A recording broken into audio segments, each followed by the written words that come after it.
Hello and welcome to Southeast Asia Talks with the China Global South Project. I'm Edwin Shri Bimo, and today we will discuss about the situation in Southeast Asia from the Trump's tariff, the latest updates, and what is the insight from Southeast Asia that outside Southeast Asia may miss about the situation. And today we are with Ibu Lili Yan Ing. She is the Secretary General of the International Economic Association, and she is the lead advisor at the Economic Research Institute for ASEAN and East Asia, ERIA. She previously served as the lead advisor to the Indonesian Minister of Trade and senior advisor at the presidential office. During her tenure, Indonesia concluded the key trade deals, including RCEP, IACEPA with Australia, and IKCEPA, and Indonesia's EFTA-CEPA. Um, and she will tell us what those are and why those are important. And she reactivated talks with the European Union. She represented Indonesia at the G20 and WTO ministerial meetings in 2018 and 2019.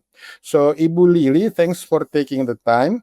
I'd love to get your insights on Southeast Asia's position amid the recent wave of U.S. tariff and how the region is navigating ties with China post August 1st tomorrow.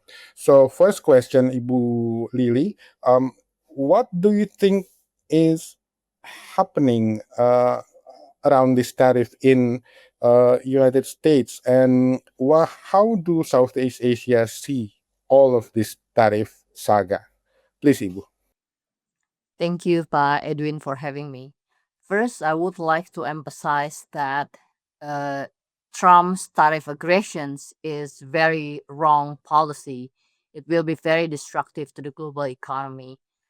Before Trump took the office, the U.S. economy was the largest economy, recording with 29 trillion US dollar, with average GDP per capita of 86,000 US dollar. 81% of the US economy was contributed by services sector. So the argument that other countries, in particular Asian countries, stealing US job manufacturing jobs is very wrong and very misleading, because the fact that the US has been contributed largely by services sectors since the modern era in 1948. And indeed, 79% of US employment were absorbed in the services sector. And if we we take into account the self-employed, the number reaching 91% of US employment was absorbed in the services sectors. And again, I want to highlight that before Trump came into the office, the US economy recorded only 3.8% of unemployment. That was among the lowest in developed countries. So this argument is really misleading and indeed will be very destructive to the US economy. I have a simple questions to Trump and to his administrations. Is the US really wants to bring back manufacturing jobs to the US? Is it really feasible? Does it really make sense? I mean, economically, it doesn't make sense at all bringing back the manufacturing jobs to the US. And in fact, even if the US, in the best scenario that the US can bring back manufacturing jobs to the US, it will be capital and technology intensive that will provide very little impact on job creation to the US. To all MAGA supporters, all you need to do is not tariff policy, but wealth tax, because this is the main issue in the US economy of the rising inequality. The US economy recorded Gini coefficients of 0.43, that is very high. And in fact, 10% of the wealthiest US household own about 67% of the nation's wealth. So it's really important for the US to think carefully on income distributions. And in fact, the US should revoke these sweeping tariffs that will be only increasing inflations in the US, and it will reduce real wages to the most populations of the US or American people that Trump claim wants to protect by this tariff policy. So yeah, that's interesting because inviting investment into the United States would require capacity of the workers of space and particularly workers. Can they compete technologically, efficient wise, and extra? Do you think they, if investment and manufacturing come into the United States, do you think the products can compete in terms of the labor and efficiency and competitiveness if it happens? Well, I think, like we all know, including businesses, it's just impossible to bring back the manufacturing jobs in the US.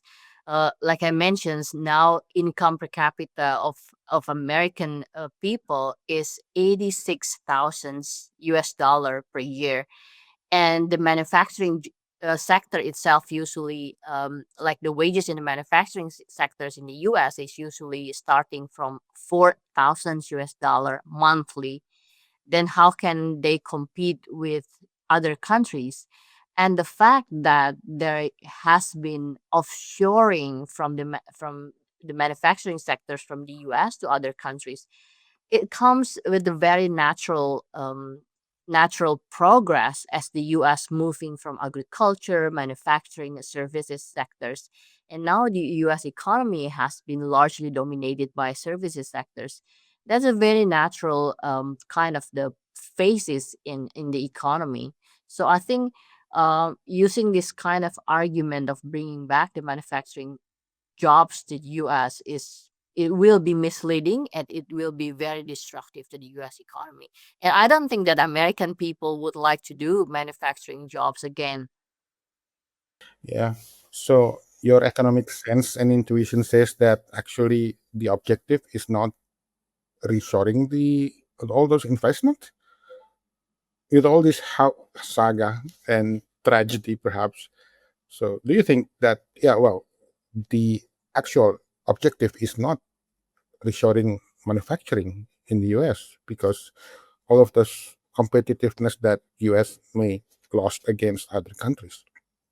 But you think this, yeah, Yeah, I think like everybody, as everyone knows, Trump and his cronies is very transparent in the sense like um Trump is very transactional.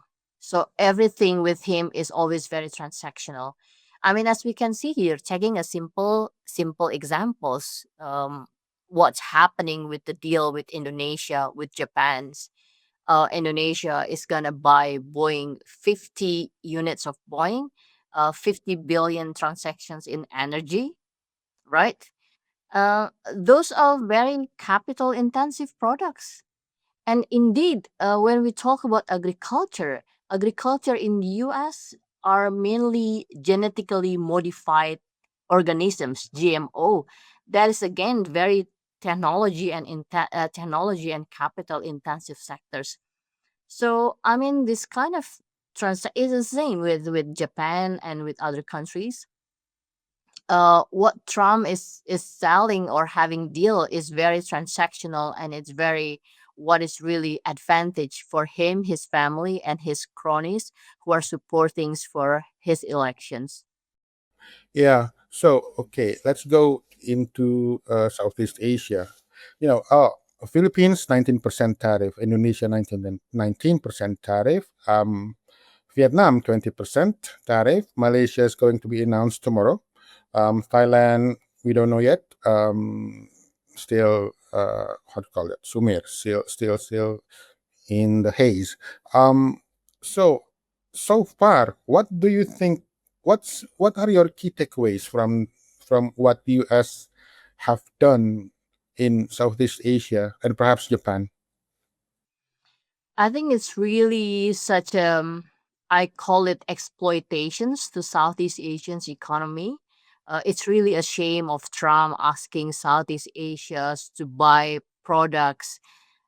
This is again a question. If U.S. products are really competitive, there should not be transactions under political pressures.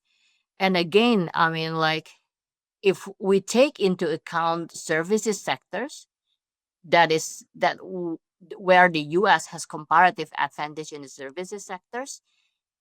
Southeast Asia actually recorded trade deficits to the U.S. We record we the In 2024 the U.S. has trade surplus in exports in surplus in services 1.13 trillion US dollar, and around 30% of that contributed by Southeast Asian countries. On top of that, on top of that, Southeast Asia also contributed to tourism's, education's, like buying equipments in the military, and like this is also something that Southeast Asia should emphasize, that we cannot just take trade in goods. We have to see on overall cooperations of this 50 years cooperations between US and Southeast Asia.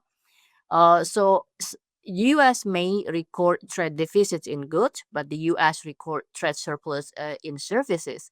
And on top of that, the U.S. companies have been reaping hundreds of trillions US dollar from Southeast Asian's economy. I mean, like they have so many embedded companies in the regions. We can name it from financial sectors like banking sectors, insurance, uh, to like um, digital sectors, e-commerce platforms, food and beverages, hotels, so many services sectors, companies based in Southeast Asia, and they're reaping hundreds of trillions of US dollar. So it's really a shame for the US keep asking Southeast Asia to contribute more to the US economy. In fact, Southeast Asia has been one of the key trading and investments partners for the US, and Southeast Asia contributes so much to the growth of the US economy. Let me highlight three things. One is that what Southeast Asia exports to the US in terms of goods, we provide goods inputs, like inputs products, intermediate goods that are at the very competitive prices, good quality, and those support uh, American producers, that supports American in productions as well as American exports.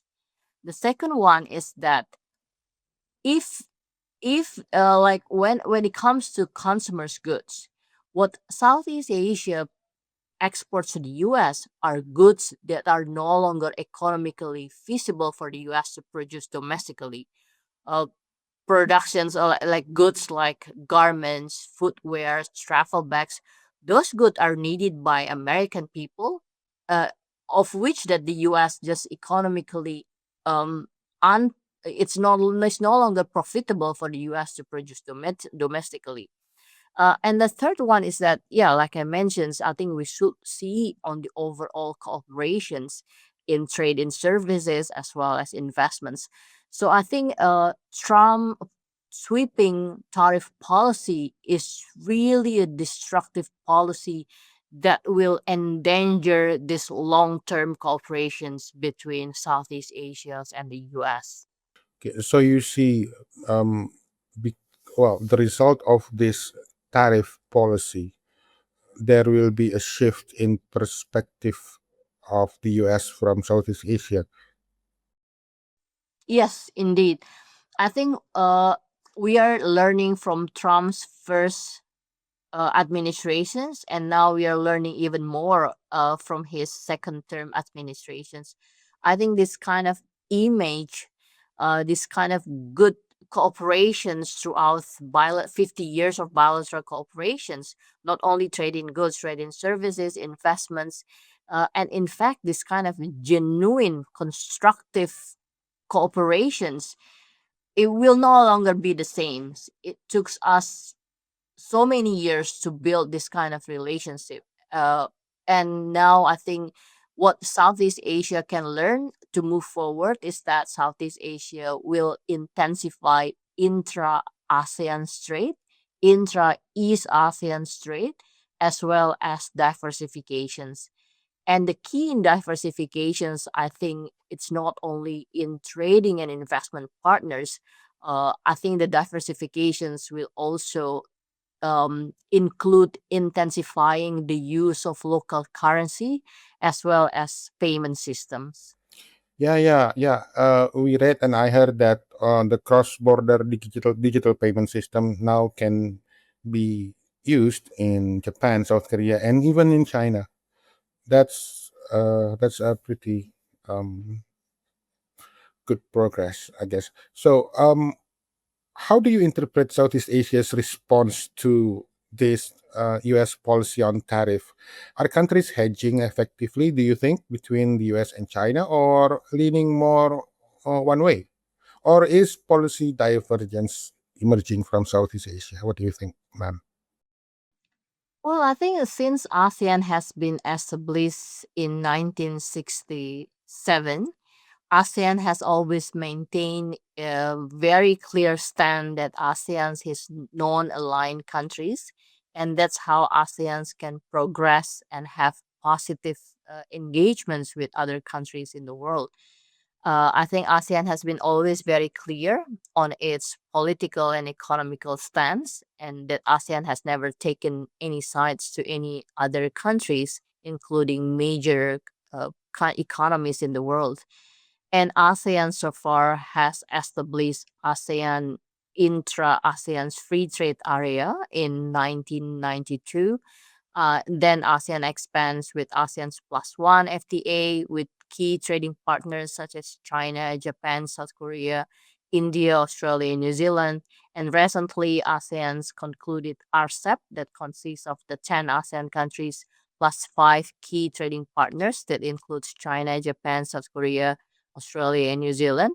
It is a pity that India decided not to join RCEP in the last minute of the negotiations, but hopefully throughout the years we hope that India will join RCEP very soon. So again, I would like to highlight that ASEAN has been progressing well in terms of maintaining this kind of constructive engagements with uh, key partners in the world. And I think it's very natural that ASEANs keep engaged with East Asia's first. It's not because that we against Europe or US. I think because we are neighbor in terms of geographical distance, it's very natural that we have like larger amount of trade and investments with our neighbor in East Asia. And indeed, ASEAN has been very active to engage with the US and EU, and then we really want to have good engagements with EU and US. The fact that Trump put this kind of tariff is very disappointing move. And if the US really wants to have bilateral ASEAN's US cooperations or SEPA or FTA, first things first, the US should withdraw these Trump tariffs aggressions. Yeah. So okay. One I'm interested in this. Some analysts thinks that the way the U.S. Treating Southeast Asian countries in this tariff are disrespectful, as in generalized and everything. So, uh, what do you think about how the U.S. manage deliver their own policy on tariff to Southeast Asia, from gestures, from the way they announce, etc. It is part of the self inflicted strategy that Trump has implemented. And I think he's just playing this game, trying to extract as much deal as he can for his and his cronies' own interest.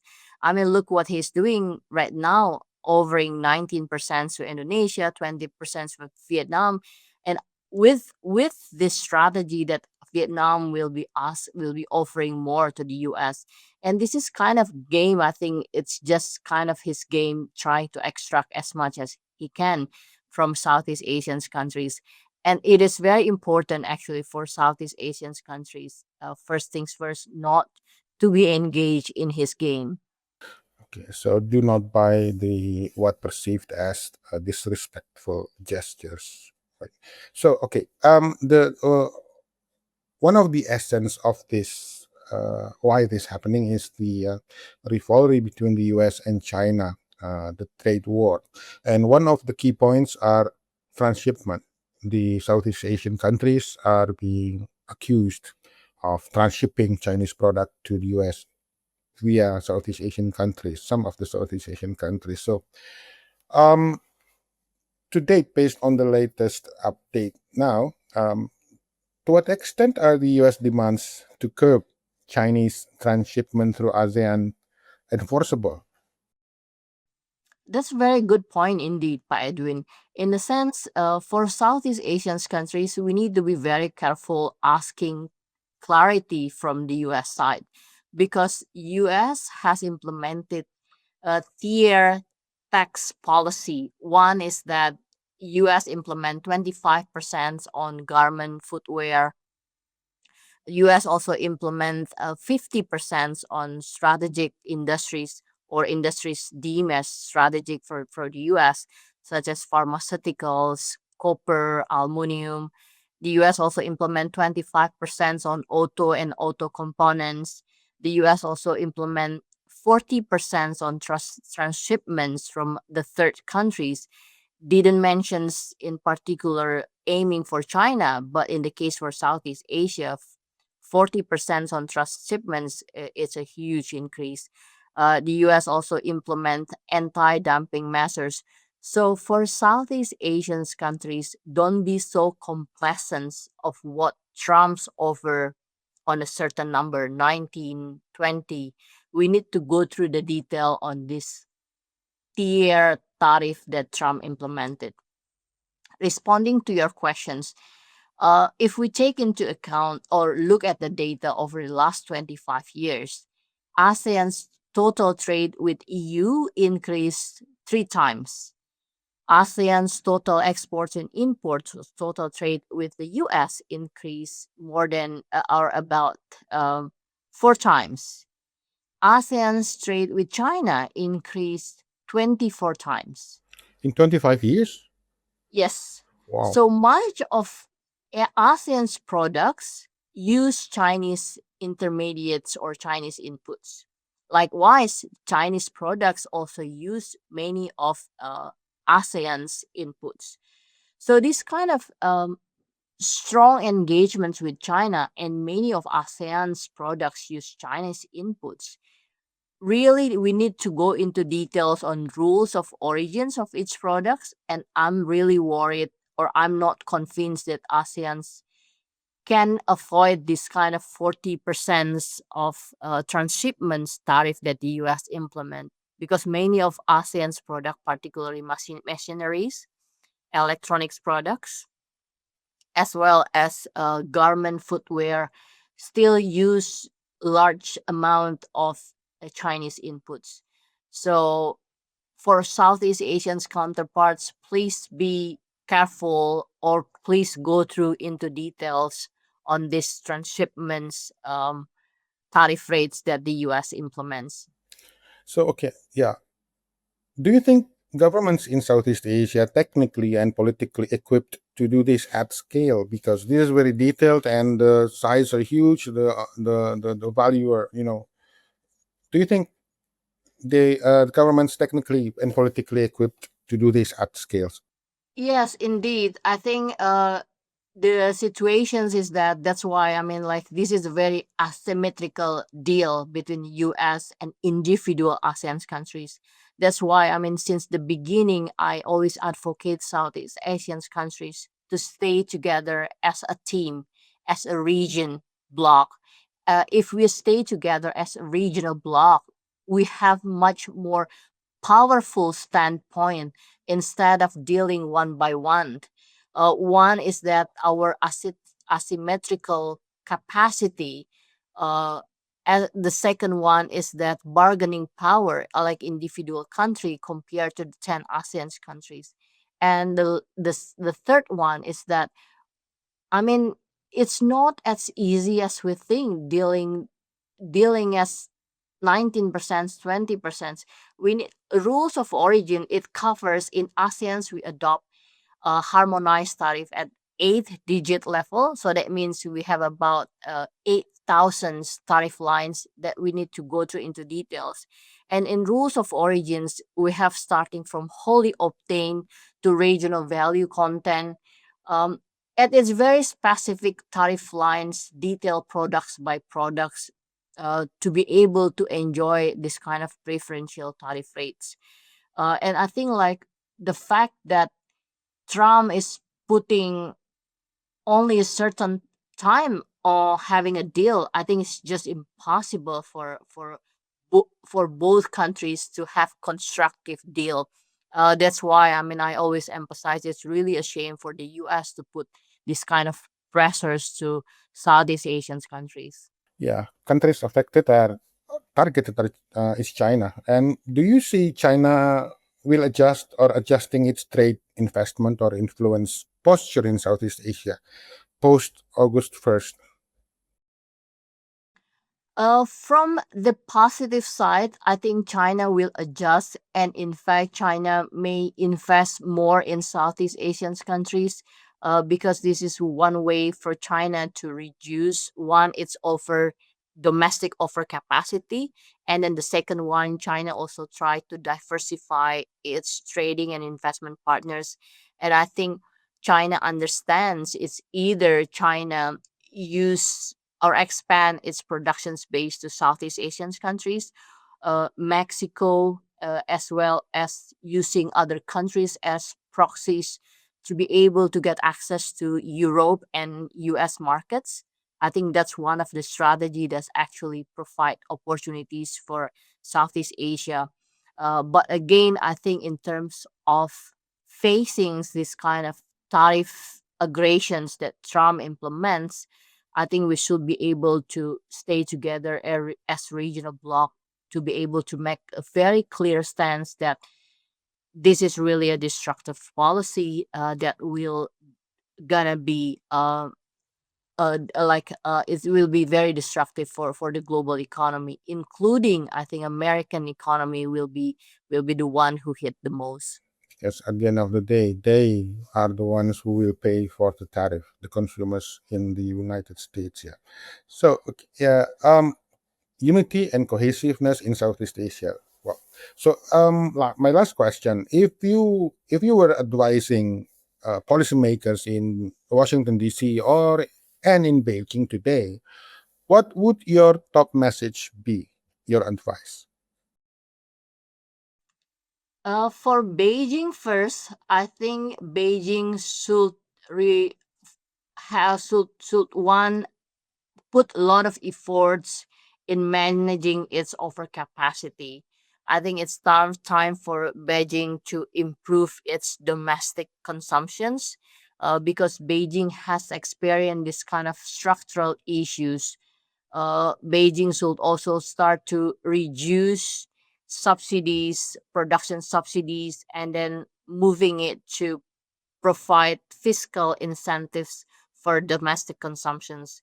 That's how Beijing can survive, or can manage its economy well as I think it's very important for Beijing to improve capacity in Southeast Asia, through cooperations in physical as well as digital infrastructure.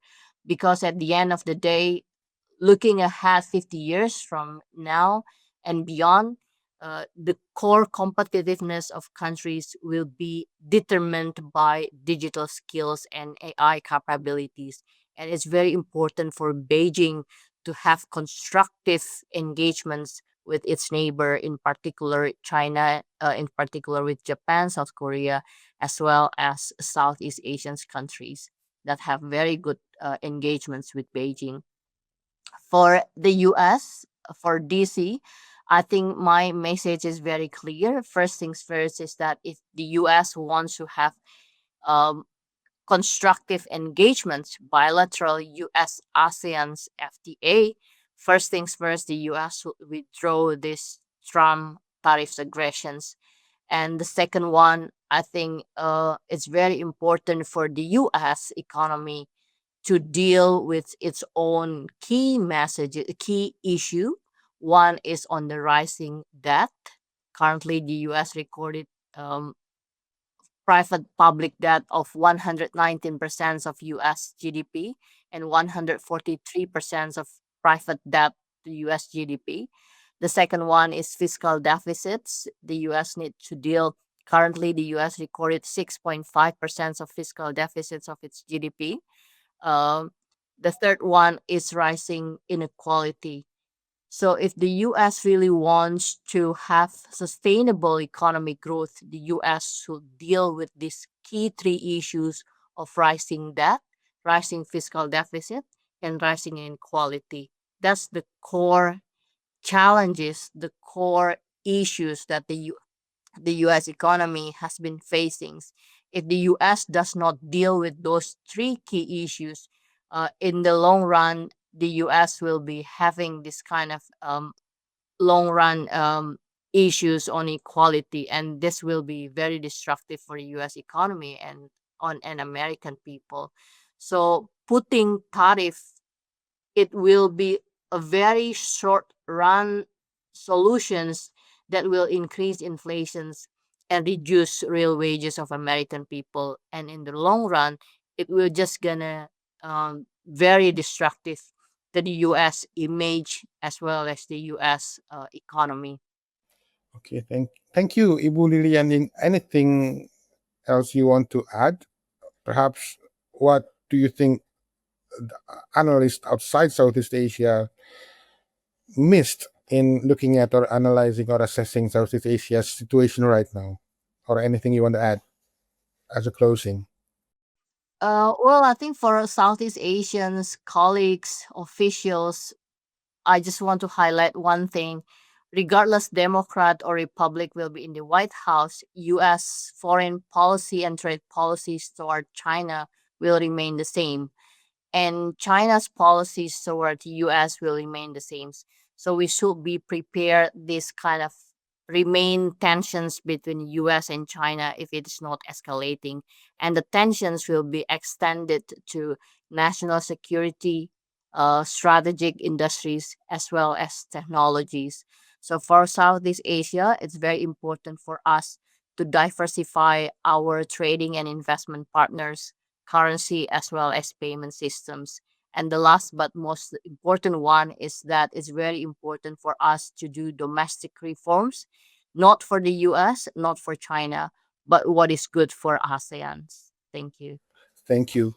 So, listeners, that is Ibu Lili Yan Ing, the Secretary General for the International Economic Association. So, that's it for now, our discussion, and we will discuss another topic at another time. Yes, Ibu Lili, for our audience. Now, okay, now this is the end of today's session. Edwin Shri Bimo for the China Global South Project. Thank you for listening. I'll see you next time. Thank you, Ibu Lili. Thank you for having me.